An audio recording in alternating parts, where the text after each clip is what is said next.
Dear students, welcome back to your offline English class. कल हमने poem पढ़ी थी नो मैन आर फॉरेन। आज हम उसकी समरी करेंगे, ठीक है।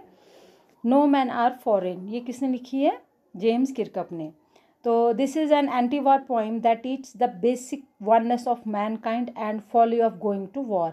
ये एक एंटी वार मीन्स जंग के खिलाफ लिखी गई पोइम है कि जो किसके ऊपर ज़्यादा फोकस डालती है, मैन का इंसानियत के ऊपर, और जो जंग से जो खराबियाँ होती हैं, जंग से जो डिस्ट्रक्शन होती है, उसके ऊपर बेस्ड ये पोइम है।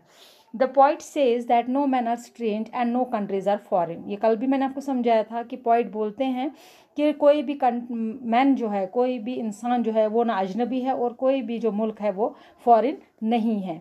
Under the outward superficial differences the inner essence is everywhere the same. बोलते हैं आउटवर्ड जो हमारी सुपरफिशियल जो डिफरेंसेस हैं, जो हमारी बाहर की शक्ल सूरत है, हमारा पहनावा जो है वो बेशक चाहे कितना भी डिफरेंट क्यों ना हो, लेकिन जो हमारी इनर एसेंस है, हमारी जो अंदर वाली बॉडी है, हमारी जो रूह है, हमारी जो आत्मा है, वो हर एक जगह एक जैसा है, एक जैसी है। एक हमारा जो शरीर है, हमारी जो बॉडी है, जिस्म है, वो हर जगह एक जैसा है। Under all kinds of different dresses all man have the same kind of body. चाहे इंसान ने कितने भी डिफरेंट टाइप ऑफ ड्रेसेस क्यों ना पहने हों, हर एक मुल्क में अलग अलग किस्म के पहनावे होते हैं, लेकिन उस पहनावे के नीचे बॉडी जो है वो सेम ही होती है। दो पैर, दो हाथ, दो आंखें, एक मुंह, एक सिर, ऐसे मतलब पूरी बॉडी जो है सेम होती है। The bodies of all man breathe in the same way as our body does. जैसे हम लोग सांस लेते हैं, इसी तरह हर एक इंसान सांस लेता है। All man move on the same earth. सारे इंसान जो है इसी ज़मीन पर चलते रहते हैं, इसी अर्थ पर, इसी धरती पर अपने कदमों से चलते रहते हैं। सारे इंसान वो हवा में नहीं उड़ते हैं, सारे इसी एक ही धरती पर चलते हैं। And after death all man lie under the same earth. और मरने के बाद भी इसी ज़मीन के नीचे सारे दफन हो जाते हैं। Everywhere it is the same sun, air and water that people enjoy. और आपने देखा भी होगा हर एक जगह जो धूप यहाँ है वही धूप फॉरेन में भी होगी, जो पानी हम यहाँ इस्तेमाल करते हैं वही पानी बाहर भी होगा, जो एयर यहाँ पर है इस्तेमाल करते हैं लोग वही वहाँ पर भी होगा। Everywhere people are fed on the crops that are grown during times of peace. और लोग जो हैं वही खाना खाते हैं, वही फसलें खाते हैं जो हम पीस के, अमन के दौरान जो फसलें उगाई गई थी, वही फसलें सब लोग खाते हैं। हर एक जगह वही इस्तेमाल की जाती है। And everywhere they have to starve when there is a long winter of war. और हर एक जगह जंग चाहे कहाँ पर भी हो, हर मुल्क के हर एक कोने में, पूरी दुनिया के कोने कोने में लोग भूखे मर जाते हैं जंग की वजह से। Everywhere man have the same kind of hands. हर एक जगह हर एक इंसान के दोनों हाथ एक जैसे होते हैं। They do the same kind of labour. हर एक इंसान उन हाथों से मेहनत करता है।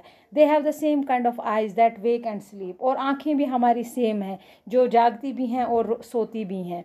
They have the same kind of strength that can be one by love. और सब में एक ऐसी कशिश है जो प्यार से ही एक दूसरे को जीत सकते हैं। Everywhere the same kind of life is lived which can be understood and recognised easily. और हर एक जगह वही ज़िंदगी जी जाती है, वही ज़िंदगी, उसी तरह की ज़िंदगी बसर की जाती है जो सिंपली अंडरस्टैंड हो और सिंपली जिसको हम रिकॉग्नाइज कर सकें, पहचान सकें, ईजिली पहचान सकें।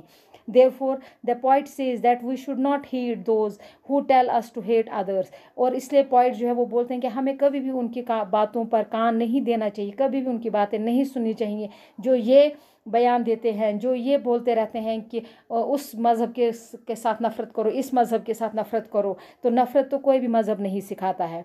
We should remember that by hating others it is only ourselves that we rob, deceive and criticize. बोलते हैं कि चाहे दूसरों को अगर हम नफ़रत भी करेंगे, दूसरों के साथ, किसी के साथ भी अगर हम नफ़रत से रहेंगे, तो हम सिर्फ अपने आप को ही लुटाते हैं, अपने आप को ही धोखा देते हैं और अपने आप की ही खराबी करते हैं। इससे किसी का कोई नुकसान नहीं होता है। By taking up arms against others, we only defile this earth that belongs to all of us. और अगर हम लोग हथियार उठाते हैं किसी दूसरे के खिलाफ, किसी दूसरे मुल्क के खिलाफ या दूसरे लोगों के खिलाफ, तो उससे क्या होगा? उससे हमारी ज़मीन ही, हमारी अर्थ ही ख़राब हो जाती है, जिस पे हम सब, जो हमारी सब की सांझी है, जो हम सब की है। The fire and the destruction of war pollutes the air that we all breathe, और जो आग है, जो डिस्ट्रक्शन है, जंग से जो तबाही होती है, वो इस हमारी जो हवा है जो हम लोग सब एंजॉय करते हैं उसको भी ख़राब कर देता है.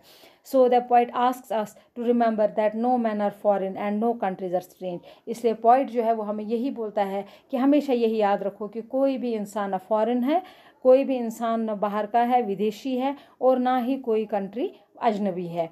तो इस तरह से ये पोइम जो है बहुत ही सोच समझ कर जंग के खिलाफ लिखी गई है. जैसा आजकल का माहौल है उस माहौल को मद्देनज़र रखते हुए ये पोइम आजकल बहुत ही सूट करती है according to our today's prevailing conditions. Okay, go through this summary and learn this. Till then, take care, stay home, stay safe.